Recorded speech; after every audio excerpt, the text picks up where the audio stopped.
Você não engana ninguém, menina, zombou o promotor, até ela falar 10 idiomas na frente do juiz em silêncio absoluto. Imagine a cena. Feche os olhos por um segundo e tente visualizar este lugar. É uma tarde abafada de uma terça-feira. Estamos dentro de um tribunal antigo, daqueles com piso de madeira que estala a cada passo e ventiladores de teto que giram lentamente, incapazes de vencer o calor sufocante. O ar é pesado, e não apenas pela temperatura. Há uma tensão elétrica, quase palpável, pairando sobre as cabeças das centenas de pessoas espremidas nos bancos da galeria. No centro desse palco de julgamento, o som ecoante de uma risada rompe o silêncio.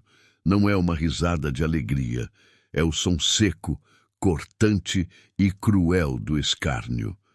O promotor público, um homem influente, de terno impecável e postura de quem nunca ouviu um não na vida, está zombando abertamente de uma jovem sentada no banco dos réus.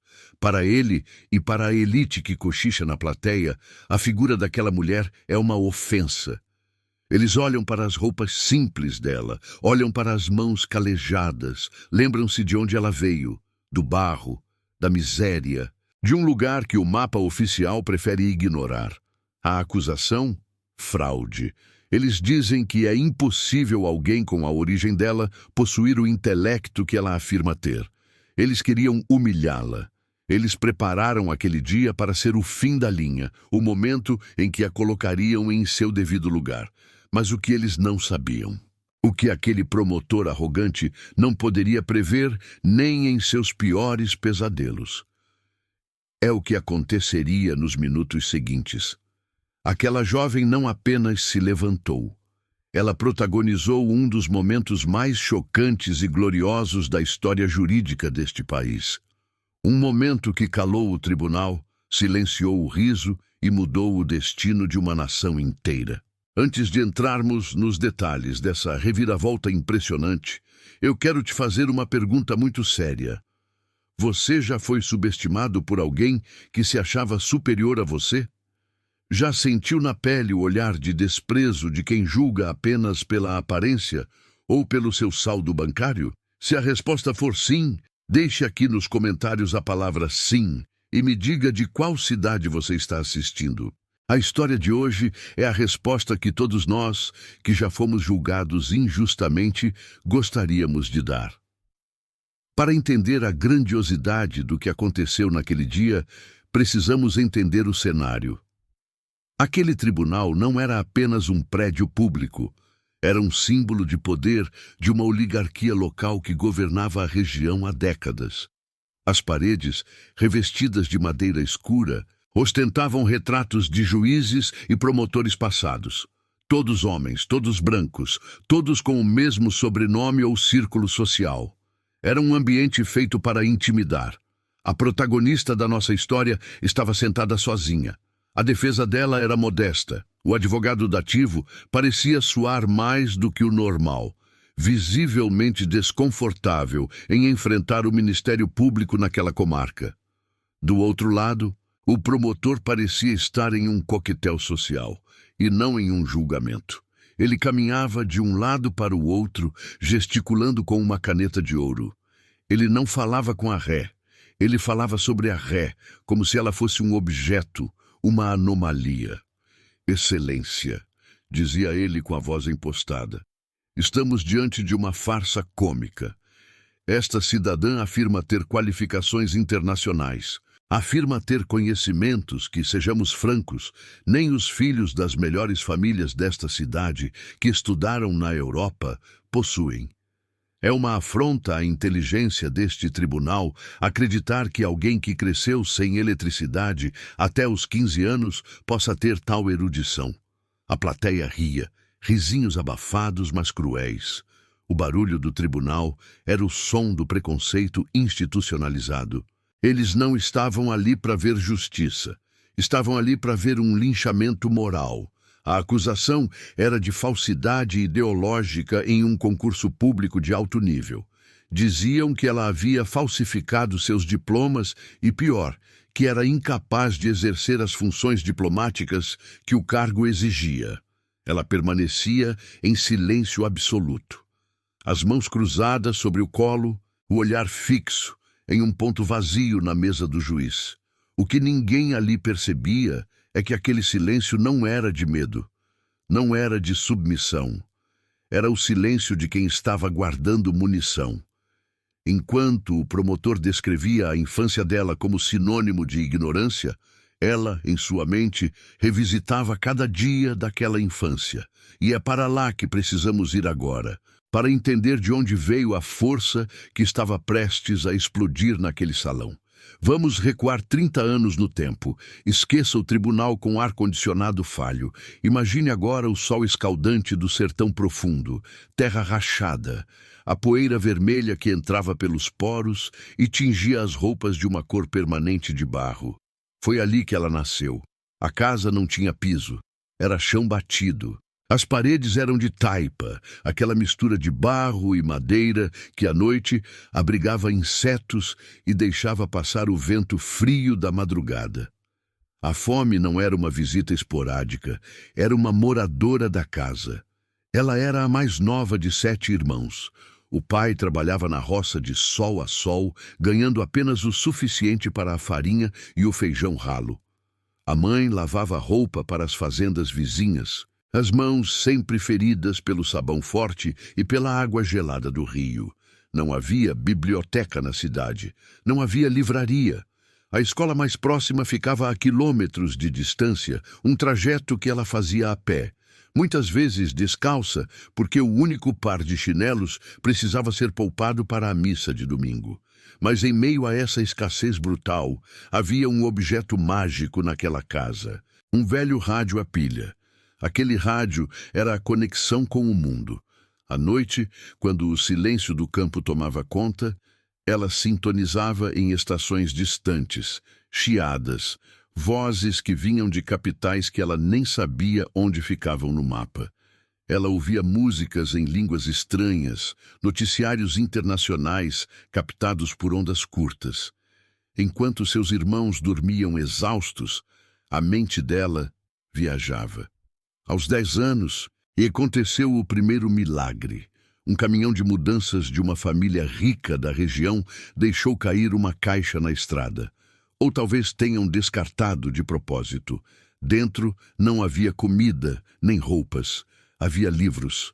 Livros velhos, mofados, enciclopédias incompletas e dicionários de inglês e francês sem capa. Para a maioria, aquilo era lixo. Para ela, foi como encontrar um baú de ouro.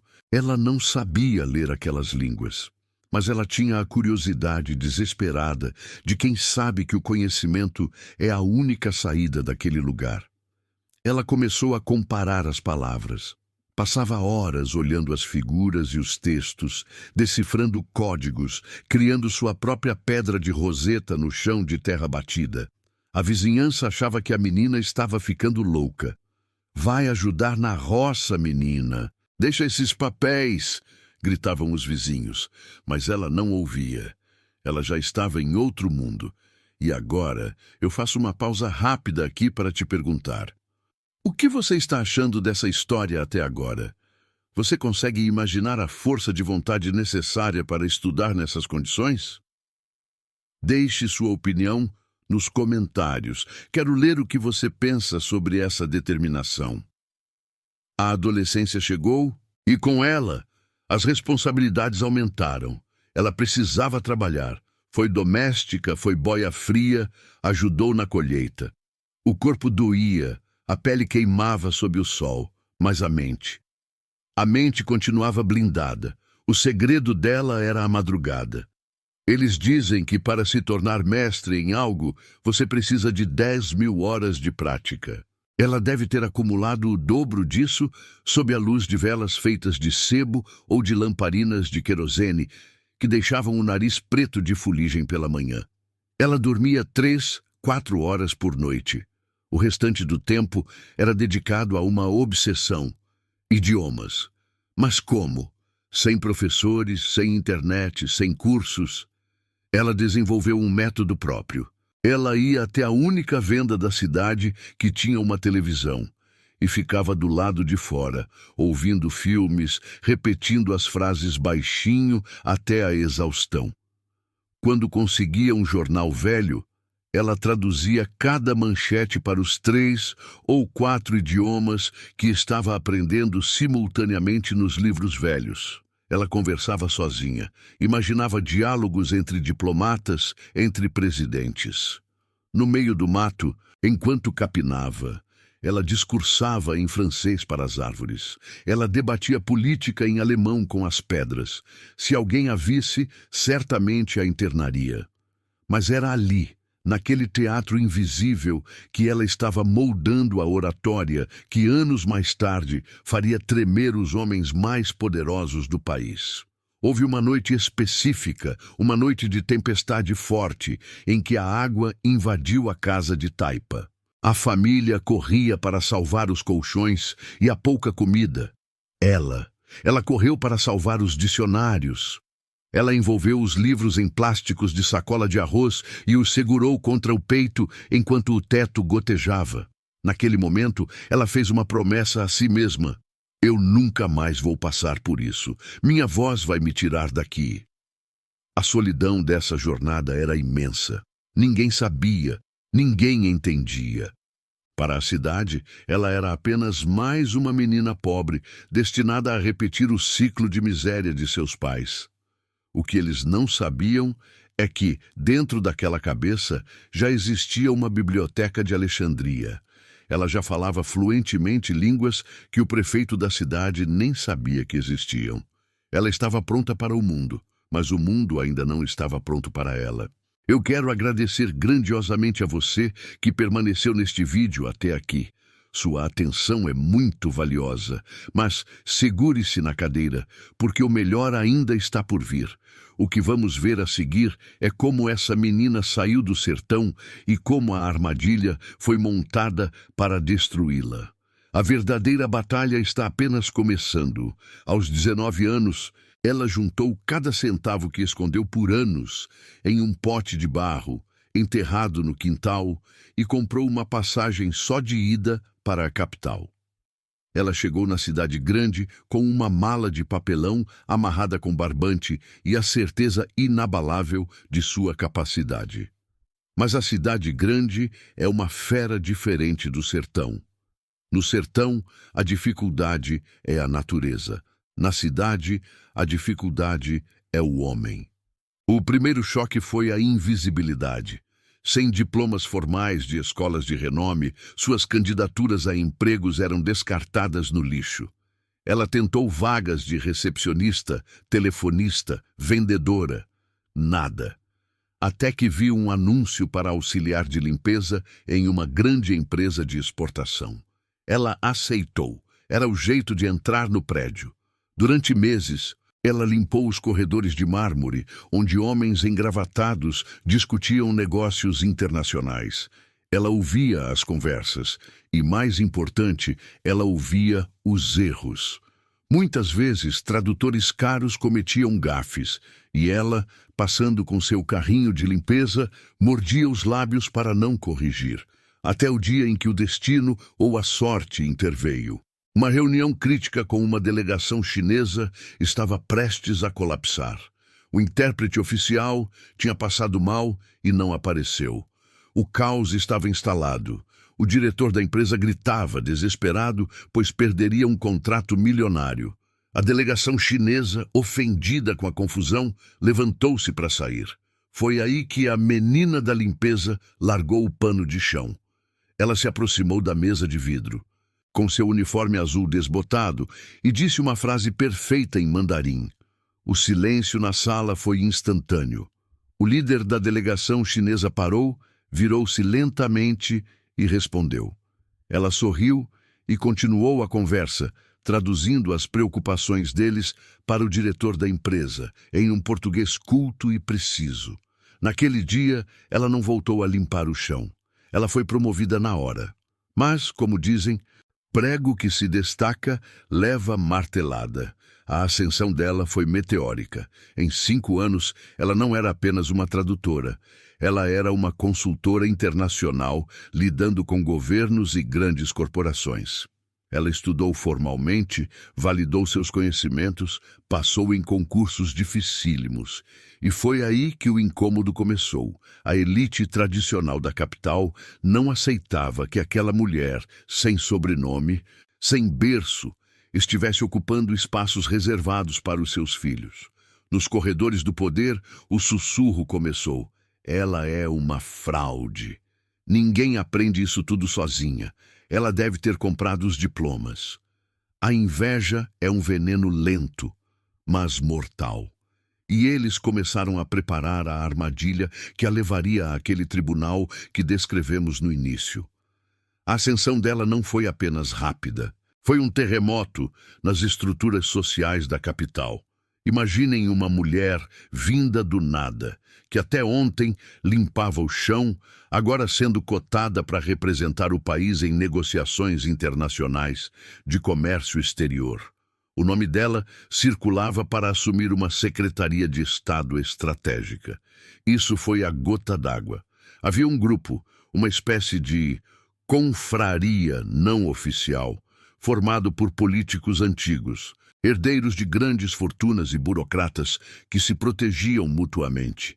Eles se reuniram em um daqueles jantares fechados, regados a vinho caro e charutos, com um único objetivo.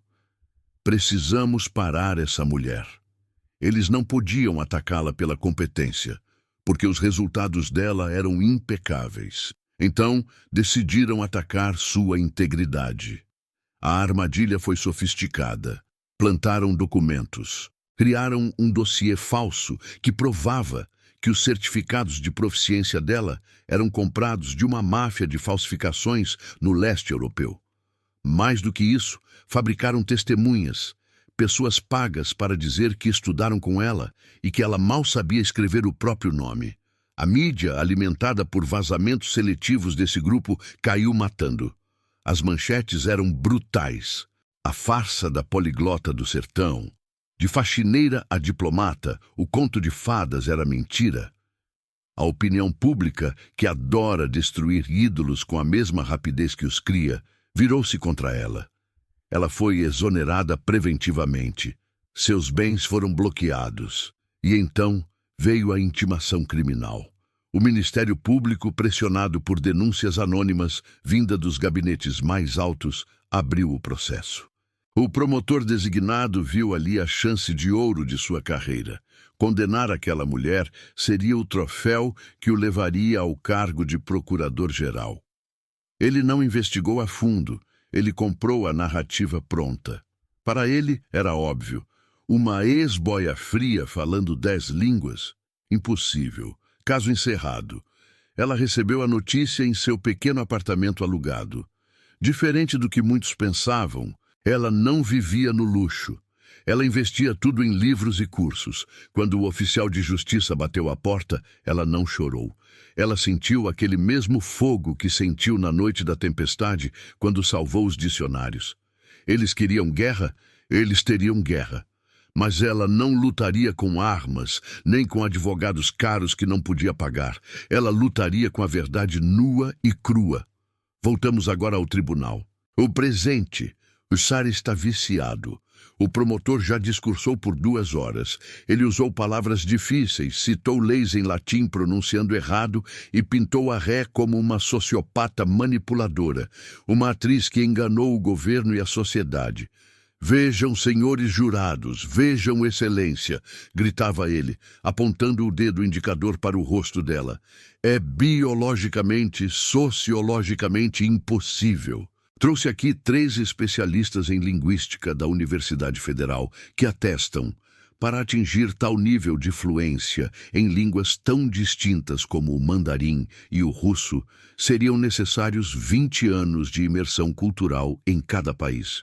Esta mulher nunca saiu do Brasil até o ano passado. É uma fraude. Ela decorou frases. Ela é um papagaio treinado.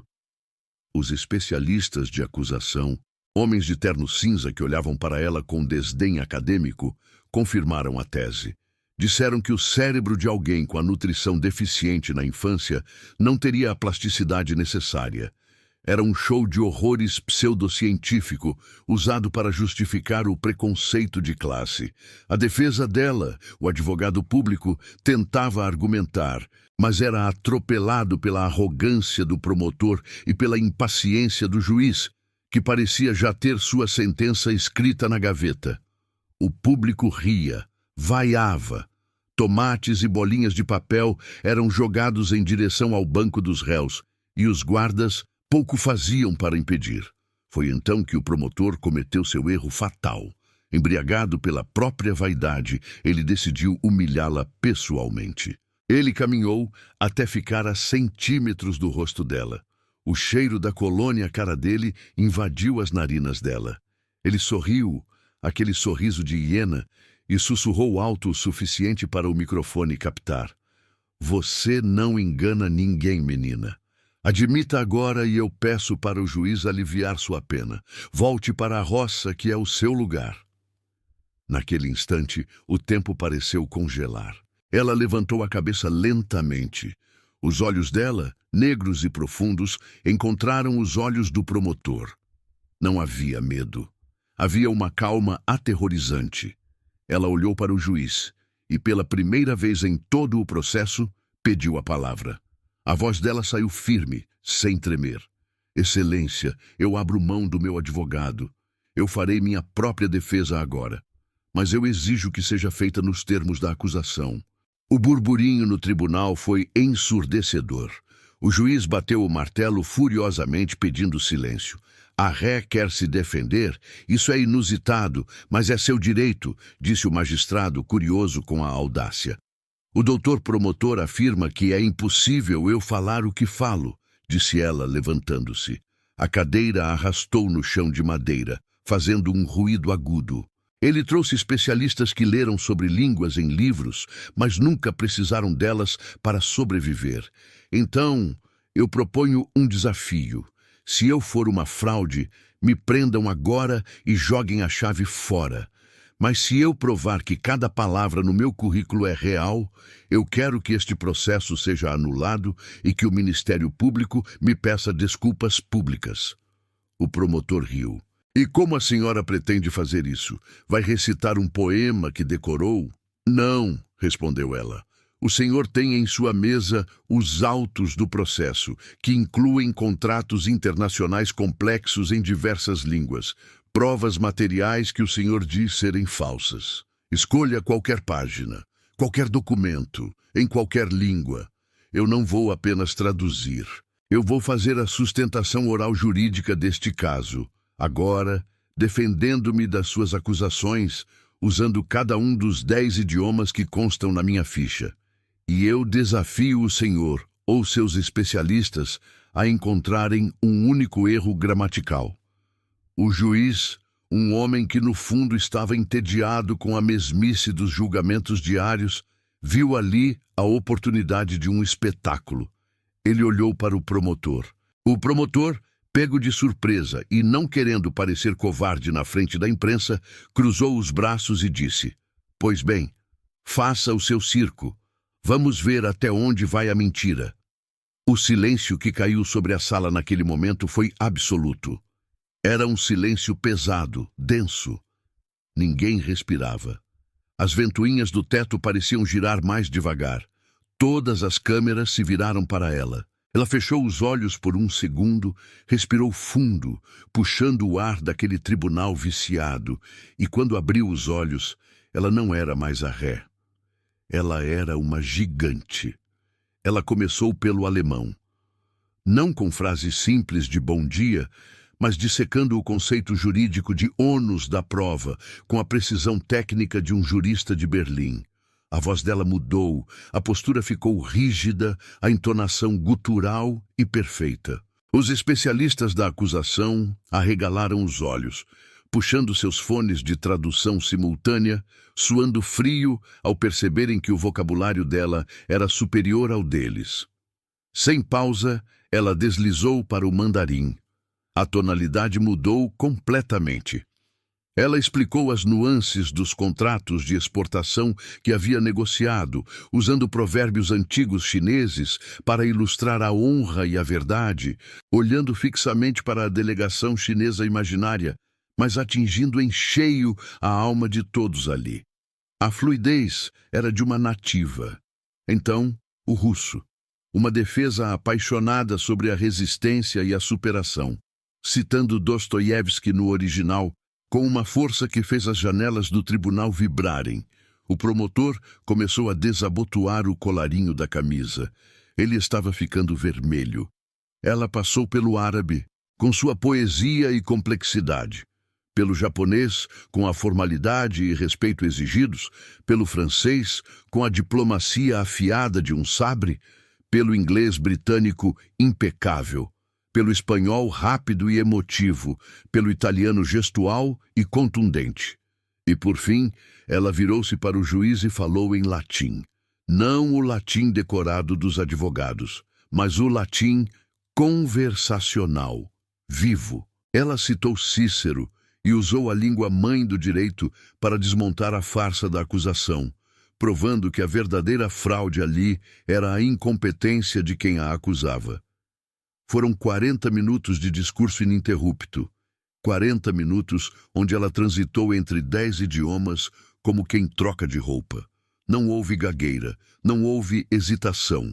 A cada nova língua, ela crescia fisicamente no plenário, enquanto o promotor encolhia na cadeira, parecendo uma criança pega fazendo travessura. A plateia estava hipnotizada. Ninguém piscava. Era como ver uma orquestra inteira saindo da garganta de uma única mulher. Quando ela terminou a última frase em latim e voltou para o português, dizendo calmamente: "Esta é a minha defesa, Excelência." O silêncio permaneceu por 5 longos segundos. Ninguém sabia como reagir. O que tinham acabado de presenciar não era humano, era sobrenatural. Então, alguém no fundo da galeria, talvez uma pessoa simples que entrou ali por acaso, começou a bater palmas. Uma palma lenta.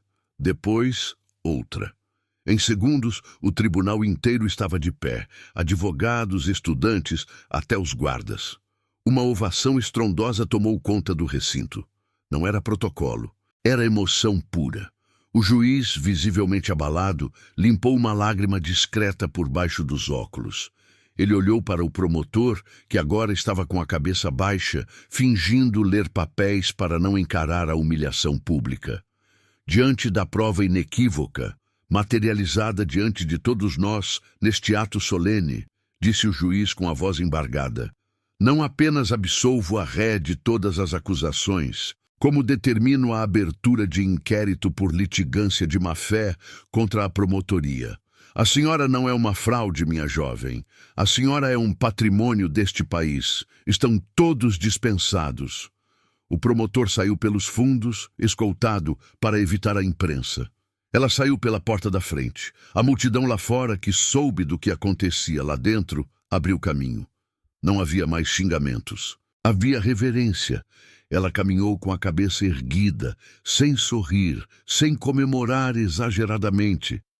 Ela apenas olhou para o céu e, pela primeira vez em anos, sentiu que o peso do mundo havia saído de seus ombros. Aquele dia no tribunal não foi o fim, foi o começo. A notícia correu o mundo. Universidades internacionais brigaram para dar a ela títulos honorários. Mas ela não queria apenas títulos. Ela queria poder para mudar a realidade de onde veio. Anos depois, aquela menina da roça assumiu a presidência de grandes conselhos internacionais e, eventualmente, entrou para a política partidária. Sua campanha foi histórica. Seus debates eram aulas de retórica. Ela se tornou a líder máxima da nação em um momento de crise, usando sua habilidade de negociação em múltiplos idiomas para trazer investimentos que salvaram a economia. Claro, a vida de presidente é controversa. Houve erros, houve novas perseguições, houve momentos de extrema solidão no palácio, onde ela olhava pela janela e lembrava da casa de taipa. Dizem que, nos momentos de maior tensão, Ela se trancava no gabinete e lia seus velhos dicionários amassados para se acalmar. Mas uma coisa ninguém nunca mais ousou fazer: duvidar da capacidade dela. Aquele promotor acabou seus dias em um cargo burocrático, esquecido, amargo. Ela entrou para os livros de história. A lição que fica, meus amigos, é que o talento verdadeiro não pede licença. Ele arromba a porta. E a arrogância é apenas o medo disfarçado de quem sabe que cedo ou tarde será superado. É arrepiante, não é? Pensar que o talento pode ser tão ofensivo para quem vive de aparências. Ela provou que a inteligência não tem CEP, não tem cor e não tem classe social. Ela provou que a mente humana é um universo sem limites, desde que haja vontade de expandi-lo. E você? O que faria no lugar do promotor após essa lição de moral humilhante? Teria a coragem de pedir desculpas ou fugiria pelos fundos como ele fez? Quero muito saber sua opinião sincera nos comentários. Essa história mudou a sua forma de ver o mundo? Se este vídeo te tocou, se você sentiu a justiça sendo feita, inscreva-se agora no canal. Nós trazemos a realidade nua e crua. Histórias que a televisão não conta com esses detalhes. Ative o sininho para não perder nada. E não saia daí. O vídeo que está aparecendo na sua tela agora conta a história de um outro líder mundial que foi traído pelo próprio irmão. É uma trama de inveja e poder que você precisa conhecer. Clique e assista agora.